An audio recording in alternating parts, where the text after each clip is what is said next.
Hi, everyone. Up to now, we've been speaking about the Ottoman Empire, and been a place that's essentially based in the Balkans and northwest Anatolia, right? That's their power center. That's where they started. That's where they expanded from. They've conquered parts of eastern Anatolia, and they fought Shah Ismail in eastern Anatolia. But we don't really have a sense of the Ottomans in the larger Middle East. And in fact, the Ottoman Empire, in some ways, is synonymous with the Middle East because it came to include large parts of what we today consider the Middle East, North Africa, with the exception of Iran. So how did it happen that it came to take over large parts of what are called the Arab lands, essentially areas where people were speaking Arabic in the traditional heartlands of Islamic kingdoms? This all happened during the reign of Sultan Selim, the guy in the middle, who very quickly after fighting Shah Ismail turned his attentions to the Mamluk Empire, which was reigning in Egypt and Syria. So in this map, again, we can see just how the Ottoman Empire started over in here, expanded in this area, moved more heavily into the Balkans, Anatolia, and with time actually conquered large portions of essentially all of southeastern Europe, the Crimea, and eastern Anatolia. And it's really this moment in which they come and attack Egypt and Syria and the kingdom that was there, the Mamluk kingdom, that we see the massive expansion of the Ottoman Empire. If you remember the Battle of Chaldiran, where Sultan Selim defeats Shah Ismail at this point, is over here, right on the border between essentially Turkey and Iran and Armenia today. And now we're going to move over to here. Just to give some background, remember that in the Battle of Chaldiran, 1514, Selim defeats Ismail and attacks and deports his supporters within the Ottoman Empire, moving them across. At the same time, another event was occurring, and that is the expansion of the Portuguese into the Indian Ocean. So if you remember, 1492, besides the expulsion of the Jews from Spain and the consolidation of a united Christian kingdom in Iberia, was also, as you probably know better, the year that Columbus crossed into the West Indies and therefore discovered the Americas. But at the same time, the Portuguese had been funding expeditions down the African coast, and already there was large expansion into the Canaries, into the Azores, etc. And there was a continuous push down the West African coast until Vasco da Gama goes all around the Cape of Good Hope and lands in the middle of near Goa and Surat. And it's this area that ends up changing the politics of the relationship to the Ottoman Empire and the Mamluks, and we'll explain how first. So when Vasco da Gama arrives in India, he actually doesn't really understand what he's seeing. He doesn't even understand what Hindus are or knows anything really about them. He thinks that he's actually in a lost kingdom of a Christian king called Prester John, which had been the prophecy of which had been spread. It was a medieval prophecy, but which gained new attention in the course of the 1500s.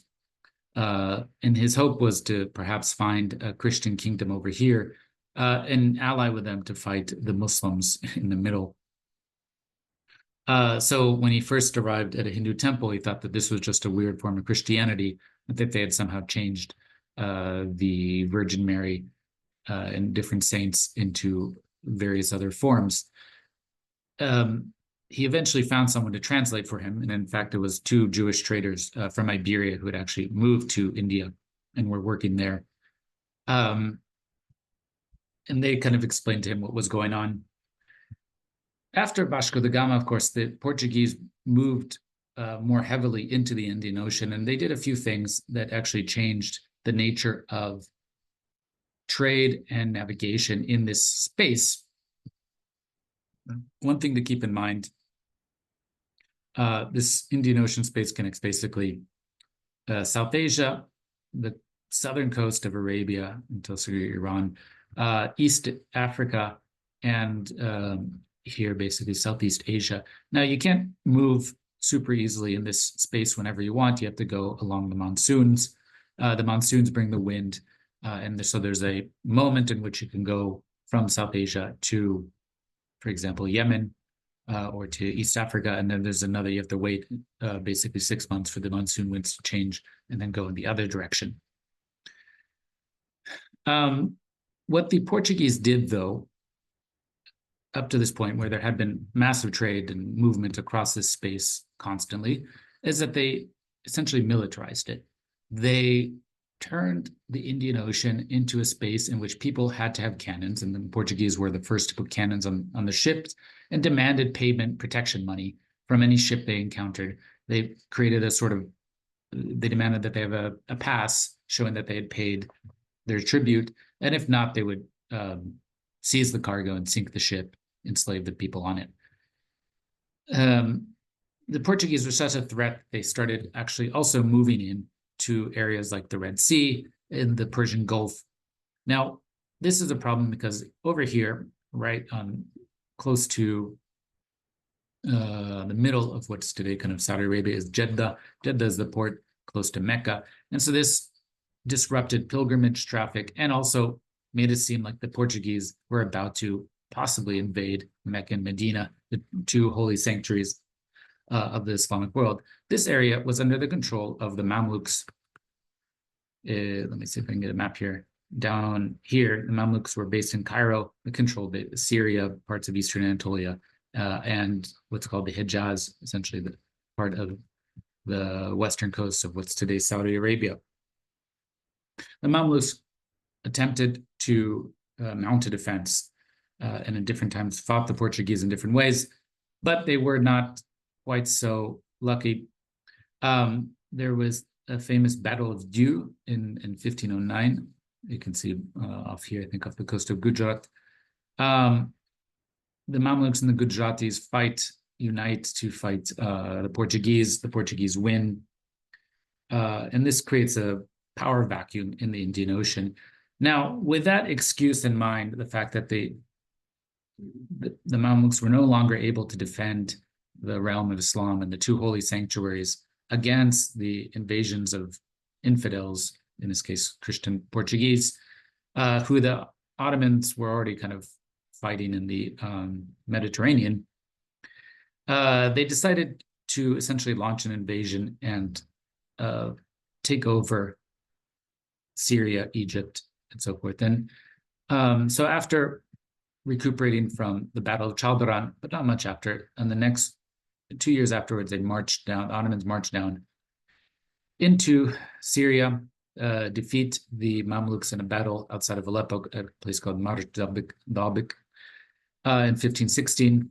Then they march on Cairo the next year. They take, and this is when they basically eliminate the Mamluks completely. The Mamluks, by the way, are called Mamluks, which literally means slaves, because it was a dynasty of slaves. So using a slave army was a common practice, not because they ultimately proved more loyal. And in fact, the Ottomans had a version of this in this notion of the Janissaries, selecting a group of slaves and training them to be an elite army loyal to the Sultan. In the case of the Mamluks, though, the army, which was recruited mostly from Turks from Central Asia and later from Circassians from the Caucasus, took this to its logical end and basically to seize power from the Sultan that kind of owned them, or at least trained them initially. By that point, they weren't owned, and became sultans themselves. And every generation, a new group of slaves, they continued to recruit slaves from the Caucasus, would take on, would take on the role of sultan. They would select a leader amongst themselves, and usually the son of the current leader didn't take over. Anyways, that's why they were called the Mamluks. And they, in many ways, were militarily very successful in the initial period, kind of in the 1200s. They eliminated the Crusaders, they stopped the Mongols, they did a variety of things. But for the next few hundred years, they didn't have any serious enemies until the Ottomans came. Partially, one of the reasons why is the Ottomans were so able to beat them so easily is, again, because the Ottomans had better artillery and cannons than the Mamluks did. The Mamluks were slow to adopt cannons and gunpowder. The core of Mamluk chivalry and fighting style was based off of being highly trained cavalry and archers. That's what the Mamluks spent 20 years training themselves in their barracks after being recruited as slaves from the Caucasus. And so it was harder to start an infantry-based army that was using primarily artillery, as the Ottomans were. Long story short, the Mamluks get eliminated. They do kind of what common practice, which is they invite all of them for a peace settlement / dinner, and then the Ottomans kill all of them at the dinner. This eliminates the Mamluk elite, and the Ottomans take over, not without some minor rebellions here and there. But for the most part, they've essentially taken over the most productive lands of the Middle East, which is Egypt, to a lesser degree Syria, Palestine. And in 1540, the Ottomans would take Baghdad in Iraq, which is a major, also a relatively productive area from the Iranians and Safavids. Now, the interesting thing is that when the Ottomans come into these Arab lands, they are not seen as Muslims. They're seen as weird invaders who speak a Turkic language that is a bit bizarre and perhaps not clearly tied to the local population. In fact, this was already the experience of the locals in Damascus and Cairo with the Mamluks, because the Mamluks themselves didn't speak Arabic. I mean, they did speak Arabic when they had to speak with their subjects, but amongst themselves, they spoke a variety of Turkic languages, and they also called themselves the Empire of the Turks. Not that they didn't call themselves the Mamluk Empire, because that would mean that they would associate themselves with slaves. And so the population of a place like Damascus, which was a relatively holy city, was one of the first major capital of the Islamic Empire and the Umayyads about 1,000 years earlier, saw these people with suspicion. And in fact, what confirmed their suspicion is that the very first thing that the Ottomans wanted to do was not, build a mosque or reinstate the Hajj or do something like that. But instead, they were obsessed with building a tomb for a figure named Ibn Arabi. Ibn Arabi, without getting into too much detail, is a sort of major Sufi spiritualist, theosophic figure, who later it becomes very controversial for kind of his theories about the nature of like kind of a pantheistic vision of the world. But for the Ottomans, they claimed that he had, in a prophecy, sort of in a, let's say, prediction, he had in a dream, claimed that the Ottomans were going to conquer the Arab lands, and therefore they wanted to build a tomb to honor him. And so that was the very first thing Selim did, and builds it within a year, actually. But this was seen as very suspicious. They didn't understand why they were so obsessed with Ibn Arabi. The place that was identified as his tomb was being used as a garbage dump. No one was really going there. It wasn't important in any way. And the weirdest part was that on the day that people were supposed to go to Hajj is when they commemorated the place. And so it seemed like they were actually going to transform the tomb of Ibn Arabi into a new pilgrimage place to rival Mecca and Medina. So for the inhabitants of Damascus, who were often very learned Muslim jurists and scholars who were carrying the tradition of hundreds, even almost 1,000 years of Muslim scholarship, the Ottomans seemed, while technically Muslim, as bizarre interlopers into their lands. But over time, the Ottomans did, partially because of this confessionalization process, as they were trying to define themselves against the Safavids. So the Safavids saw themselves as, came to see themselves as Shi'i. Their leader, Shah Ismail, saw himself as the embodiment to some degree of God or the will of Ali. And the way that the Ottomans try to justify themselves is by emphasizing things like the Hajj.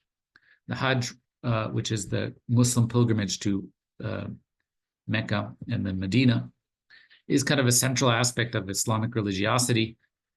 But it wasn't before, say, 1550, wasn't the central religious ritual for Muslims in the Ottoman Empire. And in fact, it wasn't, few Muslims from that area went there. And in general, a few Muslims in the Ottoman Empire even knew how often you're supposed to pray and how, etc.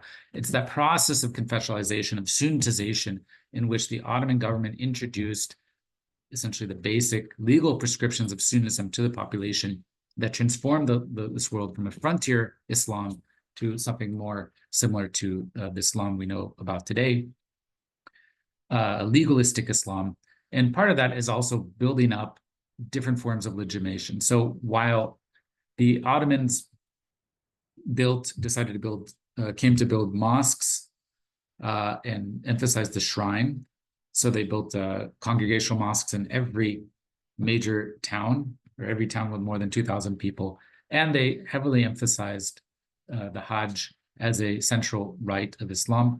And by doing so, they built up the major route from Damascus to Medina and Mecca. This is a map of forts that were built along the Hajj route over the course of the 16th to 18th century. You can see most of them were built in the 16th, but additional ones are built in the 18th. And this is because about 100,000 pilgrims every year would end up streaming from the lands of Rum, the Turkish-speaking lands, the central lands of the Ottoman Empire, into Damascus, and then march down as a big group from Damascus to Mecca and Medina. This way passed through a lot of desert, which is why there's forts in the desert. There's Bedouins, there's nomadic Arabs who would come and attack the pilgrims and demand payment. And so therefore, it was essentially a gigantic military campaign to move 100,000 people on a strict timetable with limited supplies to Medina. And that's why they ended up building these forts and developing this route. Over time, this Hajj would actually also come to encompass all sorts of different shrines and spaces in Damascus and Cairo and Mecca and Medina. And so it became a larger thing. And even Christians and Jews started going on the Hajj, not to Mecca and Medina, but they went to Jerusalem. And in doing so, they started calling themselves Hajjis, people who went on the Hajj. And so this whole area became tied together as a sort of Ottoman Holy Land. You can read one of my articles about that. But for the Ottomans, they also gained new legitimacy, having conquered Cairo and Damascus, despite the fact that they were seen as interlopers and not fully Muslim. The fact is that as the dynasty that controlled Mecca and Medina, they now had the title of the custodian of the two holy sanctuaries, or the two holies, or the two holy sanctuaries, which is Mecca and Medina. Medina is where the Prophet died. Mecca is where the Kaaba is, where the Prophet was born. And there was, these are the places where you would go on Hajj. And so this was actually their primary title that they often used and granted them great legitimacy in the larger Muslim world, especially against their competitors, the Safavids, and to a lesser degree, the Mughals in South Asia. They also were able to now adopt the title of Caliph. Caliph was the title that the early Muslim dynasties used, the Umayyads and the Abbasids. Through a long story, that the Caliph stopped being a particularly important person after around 1000. It was kind of a figurehead. And as a figurehead, or at least as a title, moved to the Mamluks after the Mongols destroyed Baghdad. And then the Ottomans were able to sort of take it up once they had conquered the Mamluks. Not that they used the title of Caliph very often, but it was kind of another feather in their cap that they could use when they were writing orders or different letters to foreign powers. They could say, just as the president calls himself the leader of the free world, bastion of democracy, et cetera, et cetera. Today, the Ottomans could call themselves, not just Ghazi, which they again started moving away. Instead, they called themselves, ruler of the seven climes, basically all of the world, saying that they're a protector, the custodian of the two holy sanctuaries, etc.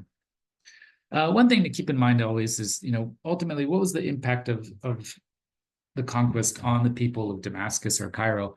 And one thing we can think about is that Damascus and Cairo especially were major cities, much bigger than Constantinople. Cairo is probably at least 500,000 people, so almost as big as Constantinople would be at the height of Ottoman power. And remember, after the conquest, after the Ottomans conquered Constantinople, there was probably 30 to 40,000 people there. They repopulated, they built it up, but only by 1600 did it start reaching its peak of 400, 500,000. So all of a sudden, the Ottomans had acquired some major cities, Cairo specifically, but also Aleppo and Damascus. Now, these places had much more learned culture. Their scholars were much more legitimate and scholastic learned than those of the Ottomans. And so the Ottomans were in a sense stuck in a legitimacy gap. They had conquered this area, but the people that they're conquering were seen as more traditional, more respected, and better Muslims than they. At the same time, the people, the scholars of Damascus and Cairo now found themselves provincialized because they weren't in the capital. Some of them ended up moving to Istanbul and setting themselves up there. But for the most part, we see a process of provincialization of Arabs, in which they still remain important, they still write and they engage, but they are no longer at the center of imperial politics and also scholarly life. The center of scholarly life, in a sense, moves to Constantinople. There's, Cairo is a gigantic city and has its own dynamics, but in a sense, Cairo ultimately becomes a province of Constantinople. So with that, I'll end it. Thanks, everyone.